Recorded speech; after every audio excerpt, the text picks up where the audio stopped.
B'investiment ta' 60 miljun euro l-Ena Malta bħalissa għaddejja bitwettiq ta' proġett biex issaħħaħ is-sistema ta' distribuzzjoni tal-elettriku. Dan il-proġett jinkludi 4 ċentri ta' distribuzzjoni ġodda f'Malta u Għawdex. Fi żjara fuqet miċ-ċentri propju dak f'Pembroke, il-Ministru Konrad Mizzi għalli dan il-proġett huwa possibbli biss għax l-Ena Malta reġgħet tqum fuq saqajja. Bla dubju ta' xejn kien hemm ħtieġa kbira taħt il-Gvern ta' qabel sfortunatament għal 8 snin sħaħ ma sarx investiment fis-sistema ta' distribuzzjoni. L-Ena Malta kienet għall-kub tiegħha u ma filħitx tagħmel dan l-investiment. Issa l-Ena Malta raħset it-tariffi bi 80 miljun euro u mhux talli raħset it-tariffi bi 80 miljun euro talli qed tinfinanzja wkoll proġetti ta' investiment.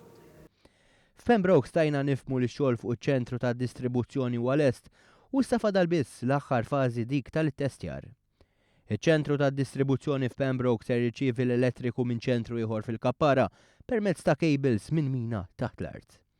Dan mistenni jinxtel is-sena d-dieħla u se jtejjeb il-kwalità tal-elettriku fiż-żoni. Żoni fejn id-domanda hija waħda kbira.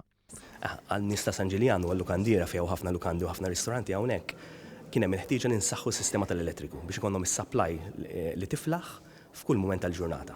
Dan iċ-ċentru se jiservi bħala distribution center għal San Ġiljan kif ukoll għal Matab, għas-Swieq u l-Madlina.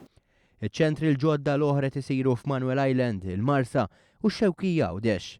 Fl-istess ħin għaddej xogħol fuq 3 ċentri ta' distribuzzjoni oħra li diġà jeżistu iżda li ikunu mamra b'teknoloġiji ġodda u joffru kwalità aħjar tal-elettriku.